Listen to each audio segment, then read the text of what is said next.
29 years of marriage, and the thing that breaks you isn't the funeral. It's the Tuesday morning after, when you make 2 cups of coffee without thinking, and then stand in your own kitchen holding a mug that has nobody to give it to. My name is Kevin James. I teach high school history at South High School in Denver, Colorado. Have for 2 years, same classroom, same window that faces the parking lot. Same collection of students who arrive in September convinced history is the most irrelevant subject available, and leave in May having changed their minds, or at least having pretended to convincingly enough to pass. It is a modest life, and I have always been satisfied with it in the way that people are satisfied with things that are genuinely theirs. Sandra was not a modest life. Sandra was the most interesting person I ever met, and I met her at a faculty mixer in 1995 when she was a guest of a colleague and was arguing with a philosophy professor about the ethics of inheritance, with the specific cheerful intensity of a woman who was going to win and knew it before she started. I introduced myself at the point in the argument where the philosophy professor was visibly losing, because I have always had good timing, and she looked at me and said, "Are you going to argue with me too?" And I said, "Not until I know what position you want me to take." And she laughed. And that was the beginning. We were different people. I mean that in the way that becomes more true over time, not less. The kind of different that is complementary rather than conflicting. The kind where each person fills in the outline of what the other doesn't quite reach. Sandra was entrepreneurial in a way I am not. She had businesses, consulting work, she called it, in the early years, and then later projects, which is the word people use for work they don't want to explain at dinner. She traveled frequently. She kept her professional life in a separate compartment from our domestic one, with the efficiency of a person who has decided that integration is overrated. I respected that. I respected her.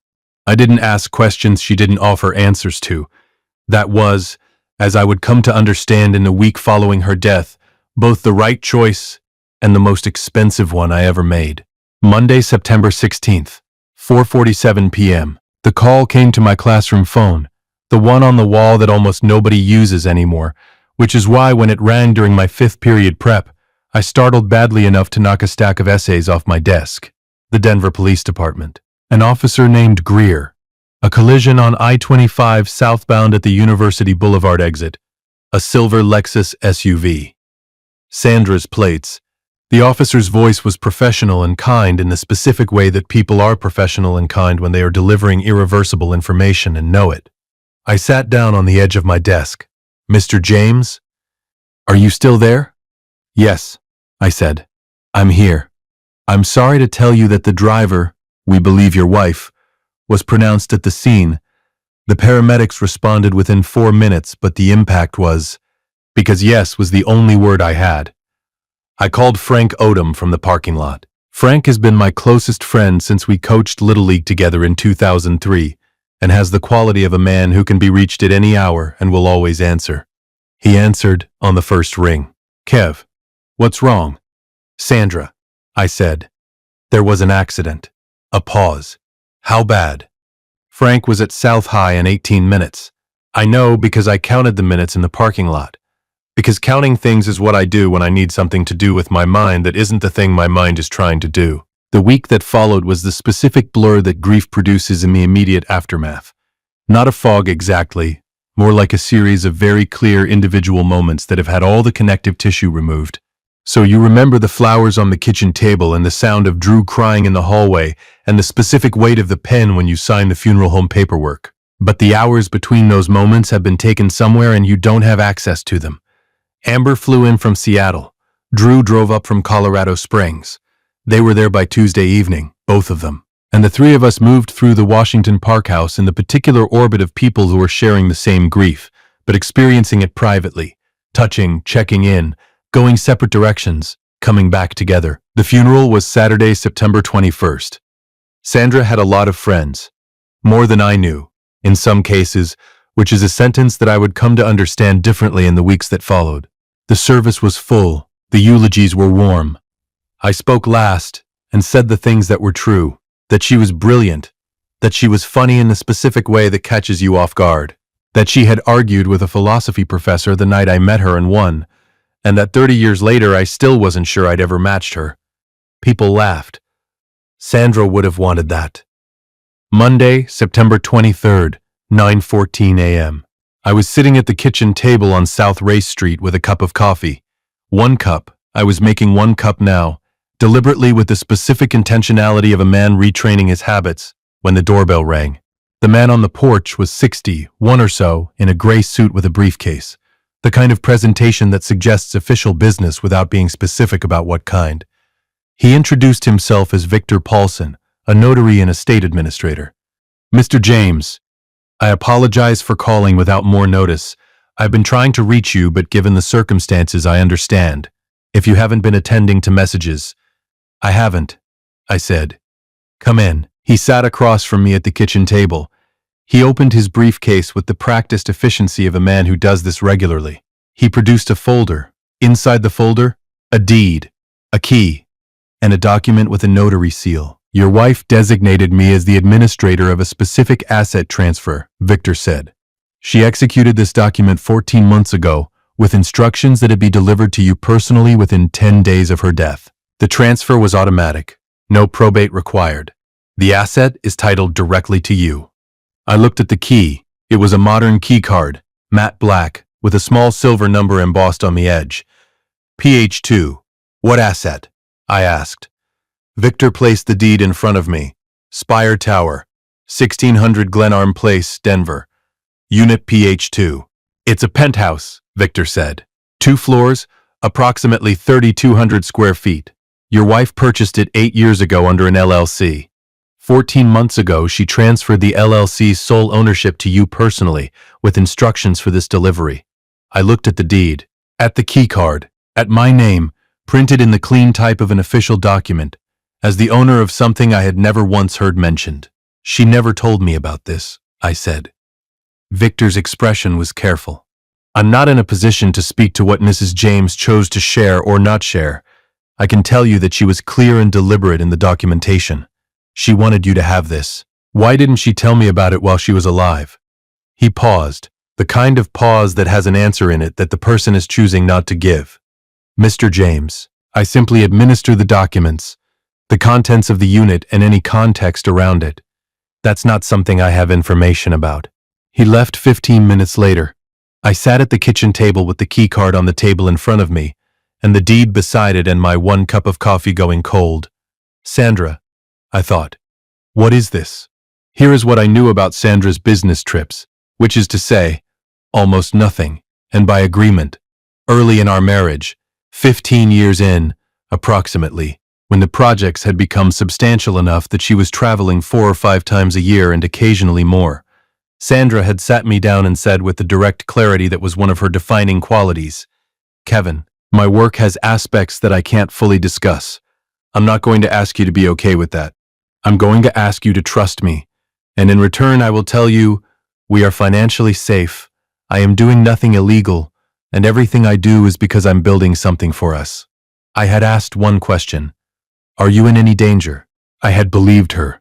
I had trusted her the way you trust a person after 15 years of evidence, not blindly, but based on accumulated information, on the record of who she had shown herself to be, on the 37 times before that moment that she had been exactly who she said she was.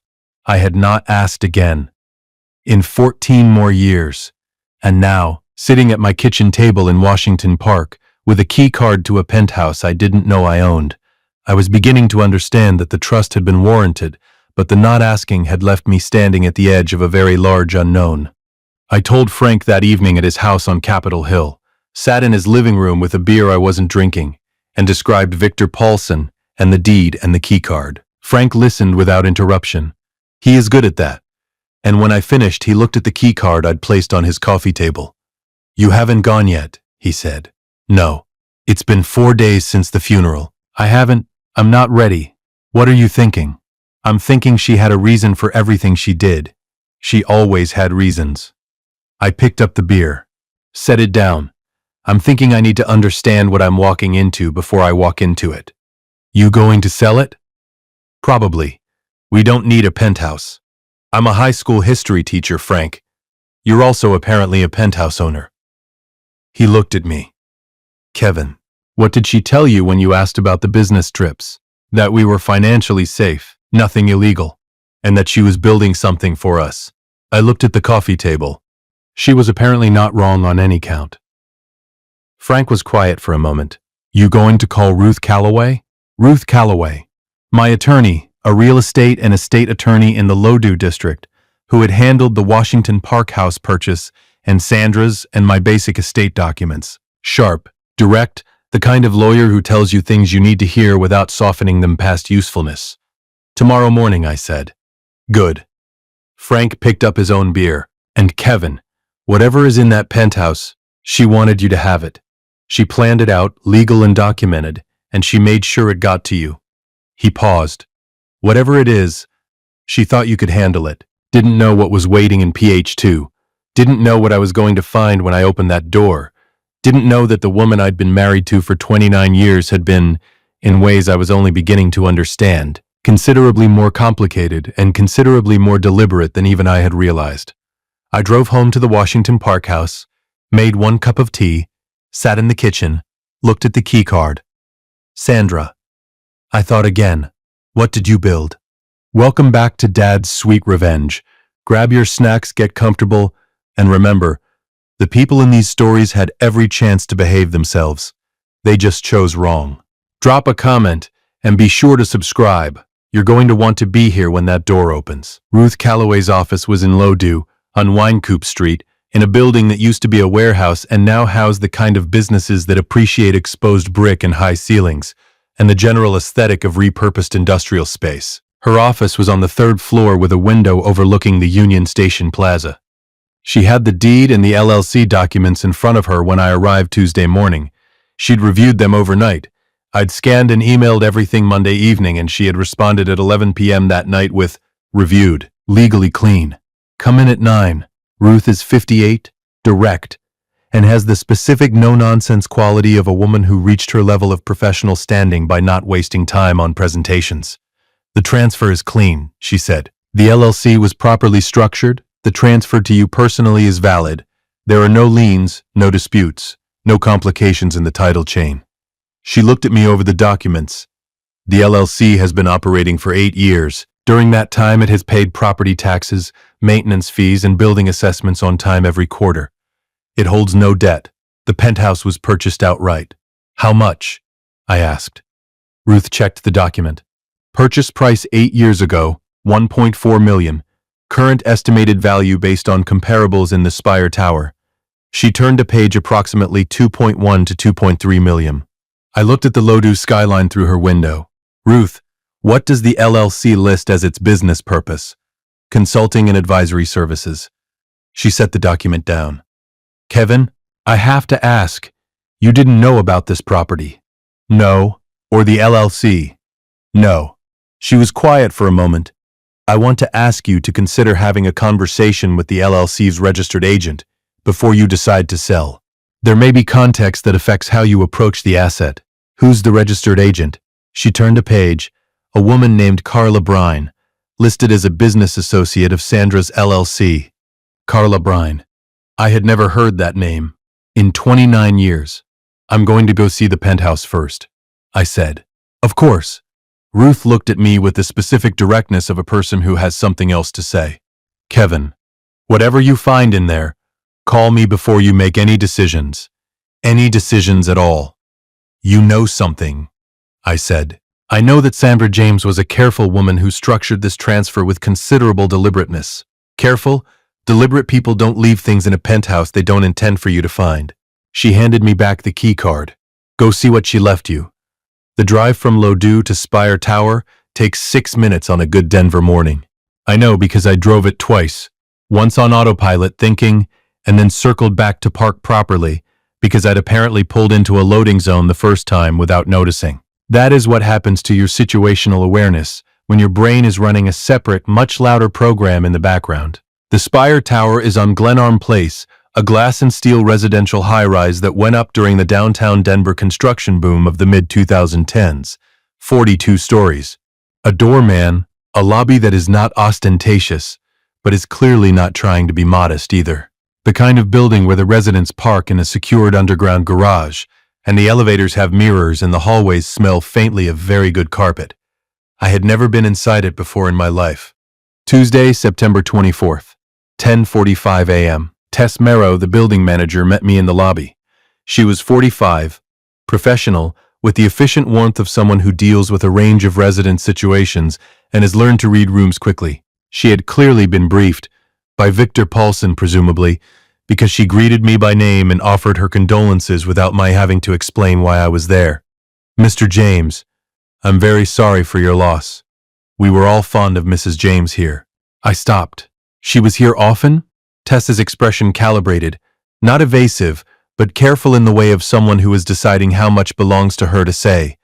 She was a regular presence. We respected her privacy, as we do all our residents. A pause. The penthouse is on 42. I'll take you up, unless you'd prefer to go on your own. I'll go on my own, I said. The elevator to 42 was its own 30 seconds of compression, the specific rising pressure of a man ascending toward something he doesn't fully understand yet, in a building he didn't know he owned, to see a space his wife purchased and used in silence for 8 years. The 42nd floor had 2 units, PH1 and PH2, a short carpeted hallway, a window at the end with a view of the Denver skyline that was, even in my current state, objectively extraordinary. The Front Range Mountains visible to the west, the city grid below, the particular high and clear quality of Denver altitude light. I stood at the door of PH2, the key card in my hand. She wanted you to have this, Frank had said. Whatever it is, she thought you could handle it. I put the key card to the reader. The light went green. I pushed the door open. The penthouse was, I registered this in fragments, the way you take in a space that is much larger than you expected. A 2-floor unit with floor-to-ceiling windows on the western wall, showing the mountain view. An open living area with furniture that was elegant without being showy. A kitchen that was better appointed than any kitchen I had ever used. And a staircase to the upper level in the back right corner. All of that I registered in approximately 2 seconds. Because in the 3rd second, I saw what was in the living room. Sitting on the couch, a large sectional in deep gray, facing the mountain view windows, was a woman I had never seen before, 60 or so, with silver hair cut short and neat, in a blazer and slacks with reading glasses on and a folder open on her lap. She had clearly heard the door open and had looked up, and she was looking at me now with an expression that was not surprise, but was something adjacent to it, more like the expression of someone who has been waiting for a thing they were not entirely sure was going to happen, and it has now happened. She stood up, slowly, with the deliberateness of someone giving a situation its appropriate weight. Mr. James, she said, I'm Carla Brine. The next 4 seconds were a specific kind of stillness, the kind where your brain is processing several things simultaneously, and none of them are complete yet. The woman who had been working in Sandra's penthouse. The name Ruth had found in the LLC documents. The calm, weighted quality of her presence. Not hiding, not startled, simply there. How did you get in? I asked. Calm. My voice was calm. I teach teenagers who are trying to get away with things. I know how to keep my voice calm when my interior is doing something else entirely. Sandra gave me a key, Carla said. I've had one for 8 years. I've been coming here. I wanted to collect some documents before the unit was transferred, and I wasn't sure when you'd... She paused. I should have called first. I'm sorry, I genuinely am. Who are you? She held the folder in front of her, both hands the posture of a person who has prepared for this conversation and is going to have it correctly. I was Sandra's business partner, her primary one for the last 11 years.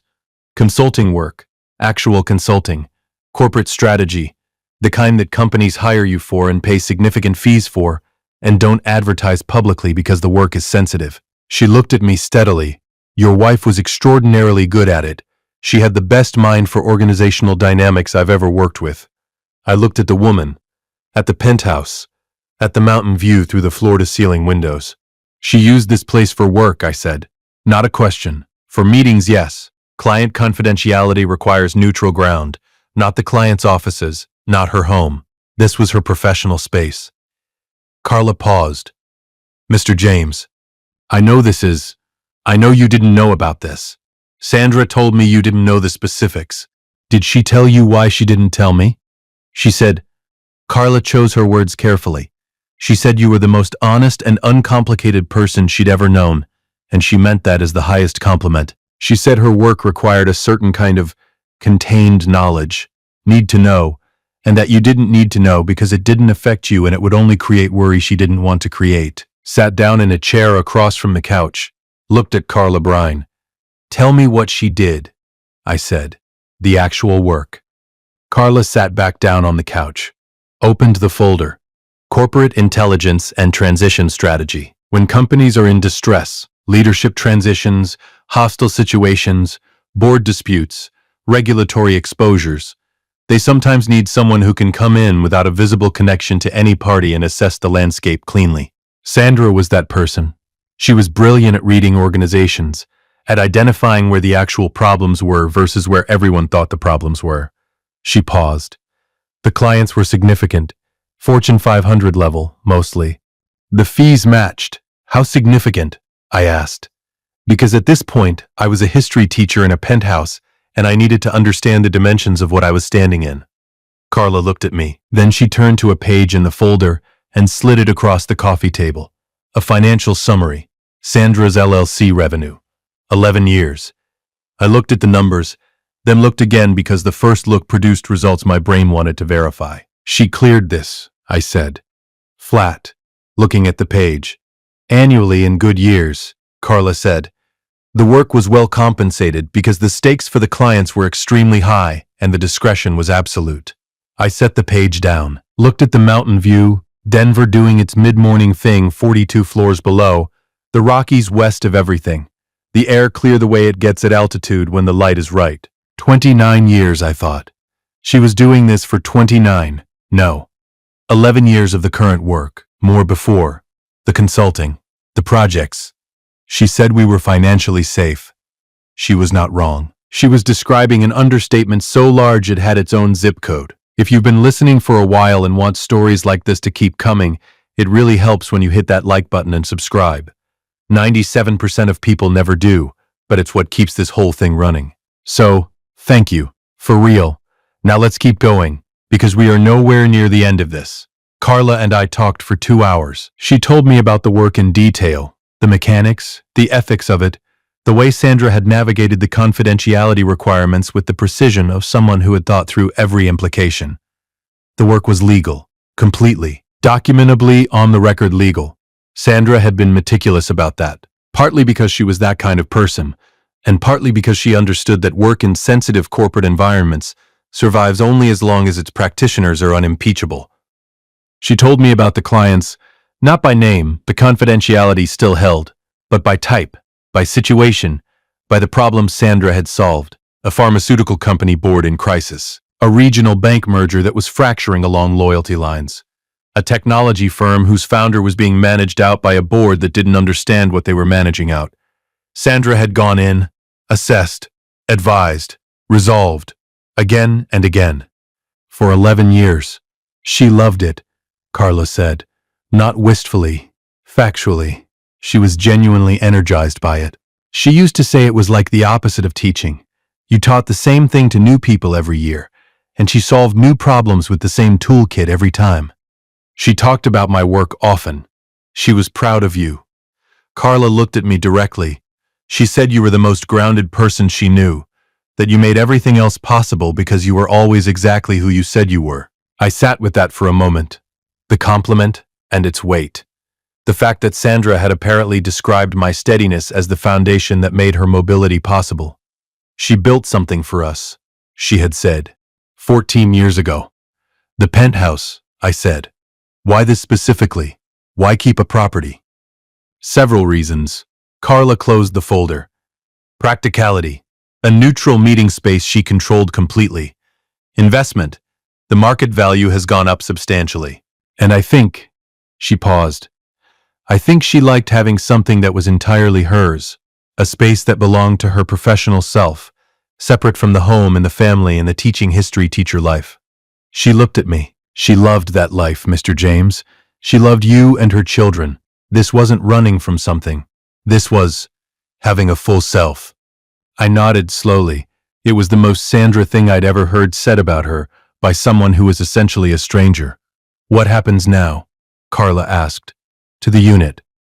I don't know yet. I stood up, walked to the western windows, stood in front of the mountain view that Sandra had looked at from this room for 8 years. I'm not making any decisions yet. Of course. I turned around. The folder. What's in it? Documents Sandra wanted you to have. A summary of the LLC's current financial position. Contact information for the accounts. A letter. She picked up the folder and held it out. She prepared this 14 months ago when she did the asset transfer. She said, when she gave it to me, she said, if something happens to me and Kevin comes to see the penthouse, give him this. He'll know what to do with it. I took the folder. She knew what to do with it. Sandra had apparently believed. He'll know. I didn't know it yet. Hadn't opened the folder, hadn't read the letter, hadn't processed the full scope of what the financial summary inside was going to show me. I didn't know yet about Gordon Hale, Sandra's silent partner, or what he was going to do when he heard the penthouse had transferred. I didn't know about the insurance investigation that Detective Ray Grover was quietly running. I didn't know about the decision Amber was going to force me to make before the month was out. I stood in Sandra's penthouse with Sandra's folder in my hands and Sandra's mountain view in front of me, and I felt something I hadn't expected to feel in that room. Not betrayal, not anger, awe. 29 years and she was still surprising me. There is a specific quality to reading words written by someone who is dead, not like reading their old texts or their emails. Those were written for the moment.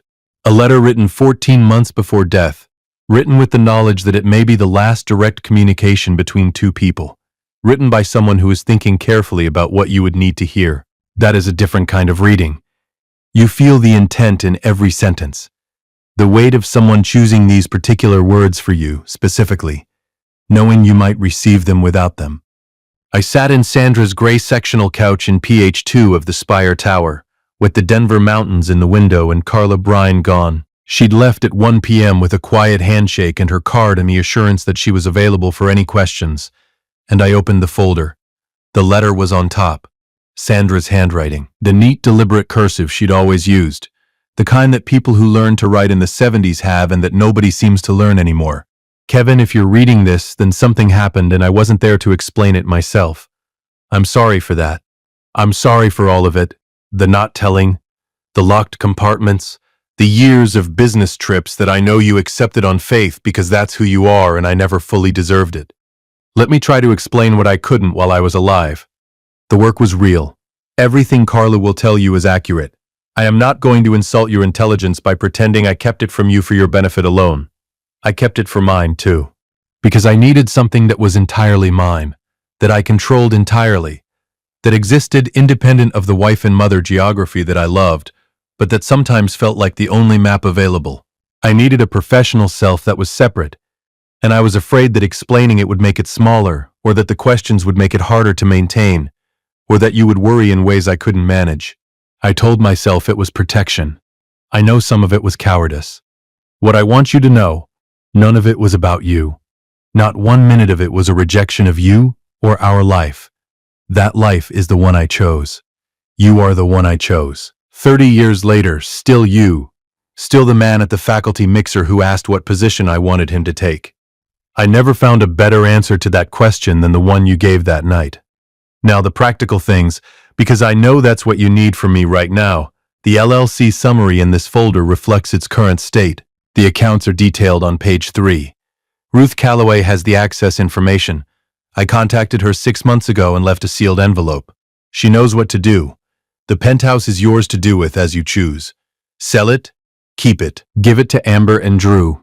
Do whatever makes sense for your life now. I chose this building because it appreciates reliably and because the view is the best in Denver, and because I wanted to give you something that took care of you the way you always took care of everything else, without being asked. There is one thing I need to ask you to do. Page 4. Please read it carefully. I loved you every day, Kevin. Every complicated, compartmentalized, imperfect day of it. Sandra. I read it twice, sitting on the gray couch with the mountains in the window. Then I sat with it for a while, not crying. I had done the acute crying already, in the first 2 days, in the specific private way that men who teach teenagers have learned to do their grief where students can't observe it. This was something past crying. This was the processing of something very large and very specific and very real. She chose me, I thought, every day, even in the compartments, She chose. I turned to page 4. It was a short page, 3 paragraphs. The first identified a man named Gordon Hale, described as a silent partner in a separate LLC adjacent to Sandra's consulting work. A man who had contributed seed capital to several of Sandra's early projects in exchange for a minority interest in future earnings. The arrangement was documented. Legal. Gordon Hale had received his agreed returns over 11 years. The second paragraph said, Gordon is going to contact you. He may suggest that the returns he received were insufficient and that he has a claim on the penthouse or other assets. He does not. Conrad Marsh, and here she listed a Denver attorney I didn't recognize, has the documentation that confirms this. Do not engage with Gordon directly. Call Conrad. The third paragraph said, Gordon was not a good man to do business with, and I regret that I didn't see it sooner. He will try to make you feel like you don't understand the arrangement. You will understand it completely once you talk to Conrad. Trust yourself. You've always been smarter than you think you are. I set the page down. Smart enough, I thought. She left me a map. I called Ruth Calloway from the Penthouse at 2:15. Kevin, she left a letter, I said. She mentioned you. A sealed envelope. A pause. I have it. I've had it for 6 months. She instructed me not to open it until you called me from the Penthouse. Why the Penthouse specifically? She said if you called me from there, it meant you'd opened the letter and read the whole thing, including page 4. She wanted to make sure you had context before I gave you the envelope's contents. What's in the envelope? The full financial summary of the LLC portfolio and the contact information for Conrad Marsh. A pause. Kevin, I need to tell you, I reviewed what Sandra sent me. I know the scope of the portfolio. I want you to be sitting down when you look at the numbers on page 3 of that folder. I'm sitting down. Look at the bottom line. The total. I turned to page 3 of the folder. Found the bottom line. I looked at it. Looked again. Ruth. Yes. This is what I think it is? Combined LLC value, investment accounts she held separately, and the penthouse? Yes. That's what it is. Ruth's voice was steady, the steadiness of a professional who prepared for this conversation. Your wife was very successful at what she did, Kevin. Very. The number on page 3 was not a number that belongs in the life of a high school history teacher in Washington Park. It was a number that belongs in a different category of life entirely. The category that has financial advisors and estate managers and the kind of attorney that Conrad Marsh presumably was. She said we were financially safe. She had used, I was now certain, the most spectacular understatement of our 29-year marriage. What do? I asked. First, call Conrad Marsh. Today if possible. Second, don't do anything, say anything, or sign anything until you've spoken to him. Third, Ruth paused. Kevin, you're going to be okay. More than okay. Sandra made sure of that with the same thoroughness she apparently applied to everything else.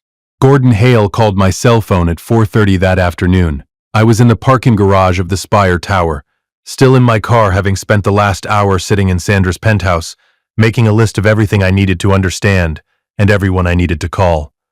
I let it go to voicemail. The message was smooth, practiced, warm in the manufactured way of a man who has done this before. Introduced himself, expressed condolences, mentioned that he and Sandra had had a long-standing business arrangement that he'd very much like to discuss at my earliest convenience, and left a callback number. I forwarded the voicemail to Ruth. Then I called Conrad Marsh.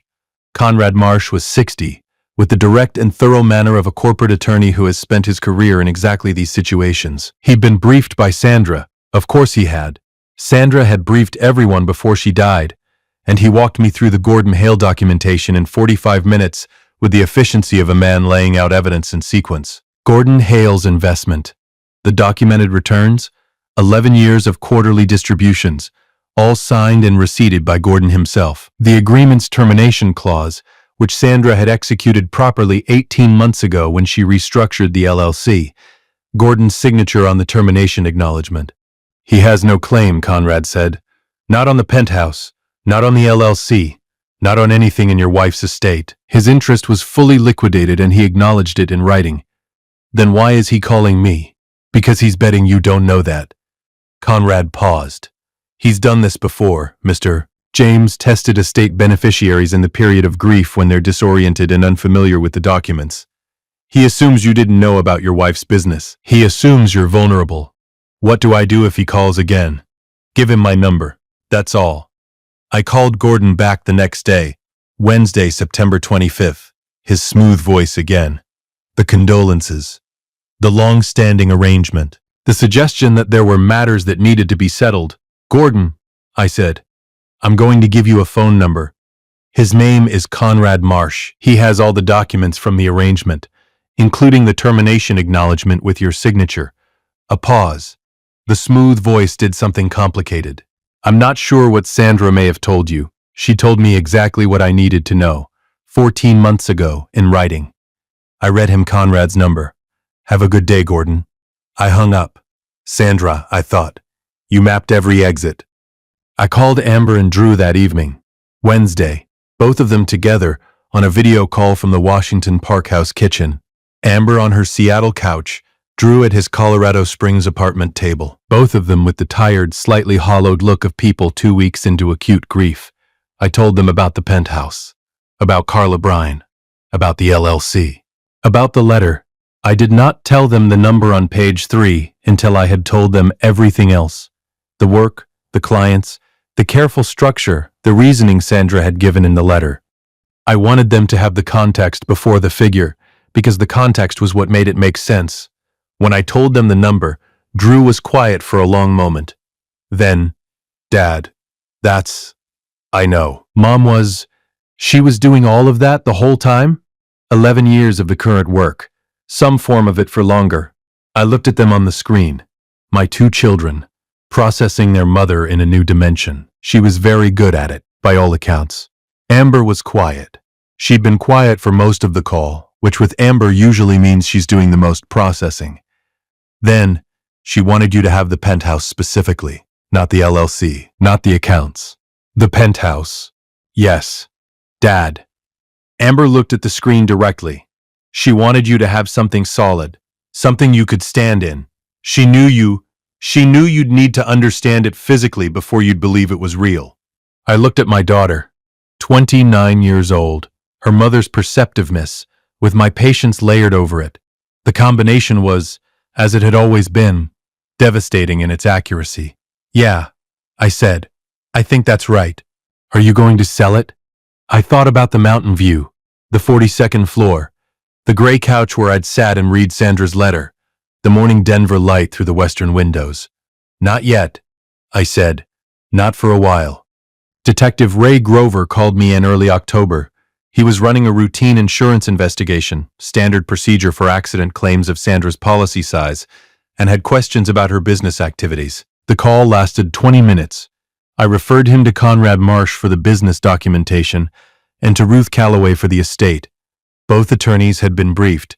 The investigation closed within 3 weeks. I returned to South High on October 14th, the Monday after fall break. My classroom, the parking lot view, 5th period history, the particular specific smell of a school building that hasn't changed in the 22 years I've been in it.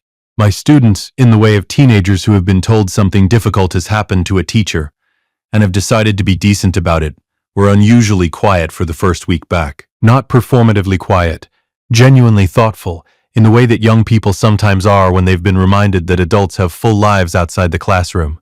I taught the unit on the American industrial expansion of the late 1800s, the Gilded Age, self-made wealth, corporate innovation, the ethics of accumulation. I have always taught this unit with a certain detachment, academic interest, historical analysis. That October I taught it differently, with the particular insight of a man who now understood, in a way he hadn't before, what it takes to build something significant outside the visibility of the people who love you. Not because you're hiding it from them, because some things are built in the spaces between. Frank Odom came for dinner the Friday of my first week back. We ate at the Washington Park House kitchen table.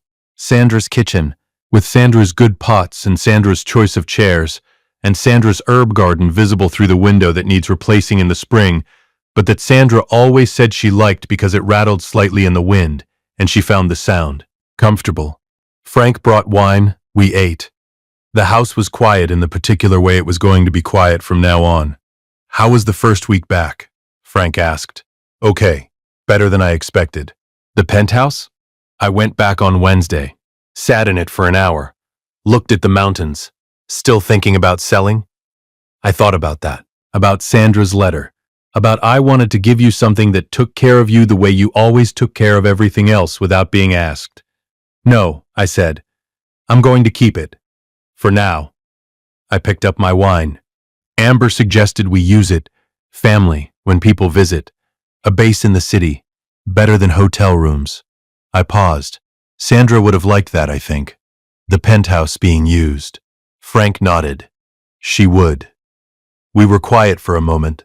The Washington Park house around us, the 30 years of it, the specific accumulated life of a place where two people had built something together without either of them knowing the full dimensions of what the other was building. Kev. Frank looked at me across the kitchen table. Are you okay? Honestly. I thought about how to answer that. About the penthouse and the letter and the number on page 3.